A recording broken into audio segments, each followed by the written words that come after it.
So yeah, that actually goes quite well into my next thing, which is personal workflow. So how I go about composing in general. So firstly, set up the project, simple. But I have to like read the brief to know how I'm going to set up the project. So sometimes I'll create a template in Logic just so I know anytime I open up a cue, this is exactly all my instruments that I need and things like that. So what is the brief? What is the vibe? Is it classical? Is it electronic? Is it going to want a lot of percussion in it? Is it going to be quite dreamy? You know, I have to kind of like decide in my mind what kind of vibe to go for. I might listen to other music. You know, I spend most of my time at the beginning of a project just going through Spotify and listening to like other music. And it's not that I save that music or I pull it into my timeline or anything like that. I just listen to stuff. And I just get my mind kind of like, I don't know, I get all the creative juices flowing, as it were. And then, yeah, create a selection of instruments, a lineup of audio files. So say, for instance, I want to record loads of guitar or violin, my own like solo violin, then I'll just create audio files saying like violin, guitar, blah, blah, blah. Or I'll load up a bunch of VSTs, which I like to do. So I'll like go through all my synths and be like, beep, boop, boop, boop, beep, beep, boop, doop, or whatever. And like, just create a tune right there. And then just, yeah, and normally my whole project will look like this, with just tons of instruments, far more than I actually need. And then as I'm writing the first few cues, I start to kind of vibe which ones are working, which ones aren't. And then I just go through and delete all the ones that I'm like, they were cool, but they're not cool for this. Make sense? Cool. And I also do stack things. So it's really helpful for stems to make sure that all of my tracks on Logic are in like one group. And so I'll have all my strings and all my guitars and blah, blah, blah. Okay, so composing, many ways to go. Here's one way. I'll watch the clip once. I get a tempo. So what I'll do is let's see. Actually, I might show this with the Heartstopper one. So I'll get my little metronome thing up, and as I'm watching it, I'll go,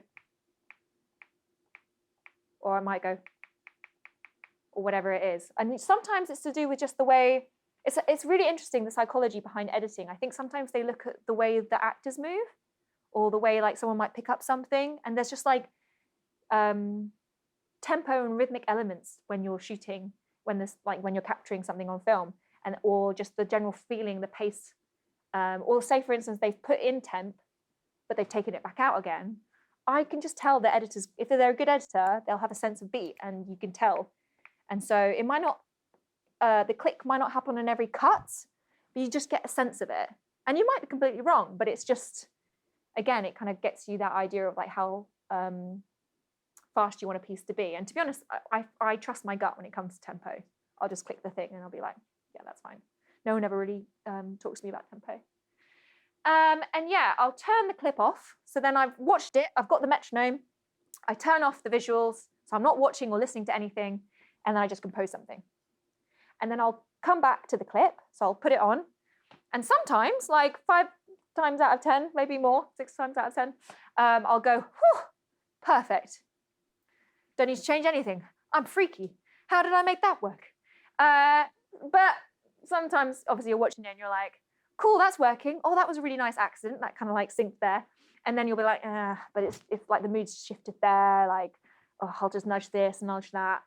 And I've learned that because of the amount of conforming that I can sometimes do, I don't really mind if I'm working in like 4/4, like there's 4 beats in a bar. If I find, oh, there's a shift after 3 beats, I'll just literally create a bar with 3 beats in it. Because most of the time when you're conforming, that sort of stuff happens anyway. And it's quite cool. Question? So you actually, because I would assume that you're classically trained if you're playing violin, are you scoring anything, doing any notation before? No. I have done it in the past. There was a really interesting animation I did years ago, and I scored it all on notation. I remember being very ill when I did that, and I did it on Sibelius and didn't realize how fast I'd made the piece. So all the players were going, so it does help to kind of work in a DAW, in a DAW first. But yeah, no, that usually comes after if I'm having to record anything live, if I'm not doing it myself. Yeah, I'll talk about that in a second actually, but no, I usually just go straight into my project and I'll create it that way. even if it's classical. For instance, sometimes if I want to play in like strings in my main instrument when I'm recording stuff, if I want to play strings in myself, I'll usually get a sample of some strings, play it in, and it might sound a bit whatever, but then I'll then open up the score on Logic, and I can just roughly see the notes, and they might not look very pretty, but then I'll just literally play in each line I can see at a time. It's just a fast way for me to orchestrate. Yeah. So you have like an open creativity with like Yeah. platform when you're working. So you're not thinking key changes, relative minors based on theory, you're just sort of feeling it. No, I think the way that I've learnt music is everything's a context in my brain. So I kind of have soaked everything in, and then as I'm composing it, it's going to sound really dumb, but I just do it. And then retrospectively, you might think, oh, that character is really evil, and I put a tritone in there.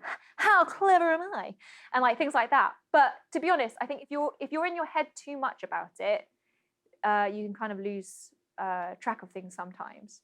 But there's no right or wrong. You know, there's so many films where the score I could see being completely composed away from picture and being composed very analytically. Like I went and saw Poor Things the other day. How old is everyone in this room? You're older than 18, surely. Yeah, because it's an 18 film. Yeah, that was a very strange film, and the music in that was so interesting. And I can kind of see that being done away from picture. I don't know if they did it to notation or not. Anyway, we could go off on a whole tangent with that, but yeah. How often are you encountering temp tracks in the projects you're working with, or is it more kind of those notes in a brief where it's like we kind of want it to sound like this and they have some reference points? So in Heartstopper, like I said, I don't get any temp. So they will literally just go, so this is a kind of happy scene, and this is kind of happening with these characters. And then I might say, cool, I really think I could put this theme in it and do this, and like maybe that could happen. And I just really feel like a heartbeat there. And they'll go, cool, yeah. And then next sort of thing.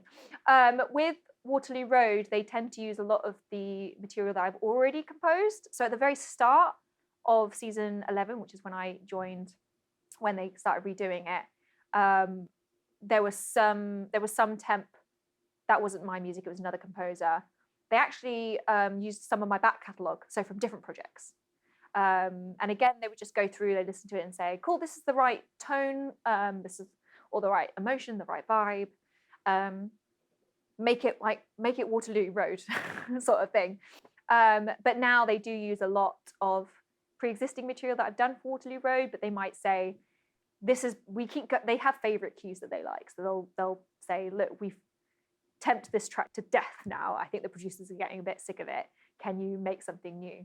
And so I have to like go in and try and think of something new, which is sometimes quite hard because a lot of the music really fits, like it has a purpose to it, and so it does fit. But yeah, and there are other projects that I've done where, yeah, again, there's been completely different temp. Temp is a really funny thing. It's like some people really hate it. I think I don't hate temp. It really depends on how it's being used and how long and what the director is like. So if a project has been going on for ages and they've had a particular temp track on it, then there's going to be a bit of temp love because they've listened to it for a while. Whereas if the director's like, oh, I really want to hear your sound though. We chose you as a composer because we want your music. This is just a vibe of what we want. But just listen to it and then come up with something, and I'm completely open to whatever it is that you come up with.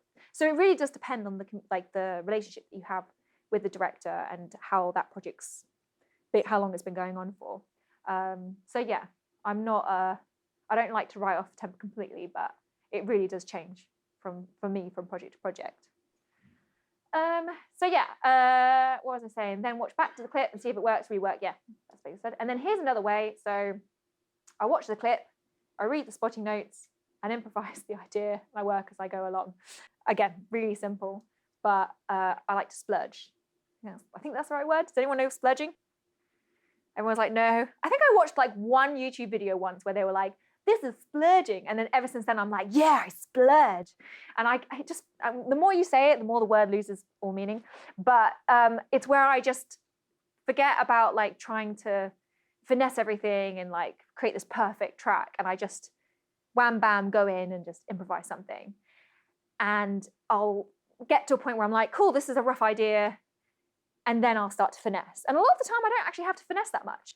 I think people get too caught up with like, oh, this instrument needs a bit of EQ, or this is there. Like, there's no point doing that right at the beginning, because if you add a bunch of other instruments, you might have to change that whole EQ again. So what's the point? The only thing I tend to really do is like compress things right at the beginning, because that can change the way the sound, I don't know, just is in general, like cutting through and stuff. But when it comes to like mixing things, then I'll go back into the compressor and back in, and then EQing things, reverb, things like that, effects. But yeah, reverb and effects I do as I go along. But yeah, it literally just like that, and then I'll go and tweak stuff. Question, yeah. Just wondering if you ever work sort of away from time, because I know Logic now has its own session you're like able to make, if you just want to get the vibe right for a character or a scene, do you ever just work in loops or something like that? Loops as in I'll repeat my own stuff, or loops as in I'll get the audio. You'll repeat your own stuff and not work in arrangement. Yeah. I think that it completely depends on what I'm working on. I'll be completely honest. When I do write music, I tend to kind of disappear and like go off into my own little world, and then I'll come out of it and go, how on earth did I do that? Because it all just kind of happens. But a lot of the times, yeah, if I'm writing something, I might repeat, particularly, riffs and things like that. I'll just like repeat blocks. Something I've discovered recently that I do when I'm writing just my own tracks is that I'll repeat a lot of stuff, and then I'll go like a lot of riffs and percussion and stuff. And then I go in and I might change some of the chord progressions around just to keep it interesting, improvise some melodies over the top. And then once I've got everything there, like a big sausage, I start to like cut away at stuff. It's really satisfying. And I just go, don't need that, don't need that, don't need that, don't need that. And I look at it and it's been like this, like a big chunk. And then by the end of it, it's just like that. And it's like a skeleton. And I listen back and I'm like, yeah. Because I think I get a bit like carried away, and I just tend to like want to throw the kitchen sink at it. But then you strip it back and it's like less is more. And yeah, again, everyone has their own process. So whatever way works for you, that's your way. But this is kind of how I found my sound and do the things that I do. But yeah, looping's a great way of just, because then you feel like you've done loads. Because it's like, you can just loop it for 5 minutes and be like, yeah, it's like progressive. It's like proggy. Any other questions? Vanessa said that. Happy mistakes. Have I said happy mistakes yet? So sometimes something will happen where I put a wrong note in the wrong place, or an instrument does like a weird sound. But weirdly, it just like, I'll look at it and go, oh, actually, yeah, that fits. Or sometimes I've done stuff and I realized that I've put the wrong time code in, so it's slightly off. But it didn't annoy me, didn't bother me. It works. So try not to get too hung up on those details, because sometimes they actually can work really, really well. And it's something the director from Heartstopper, Eris Lynn, said to me all the time. He was like, happy mistakes are fantastic. And it's kind of like, sometimes the imperfection of things are what make them more emotional and more authentic.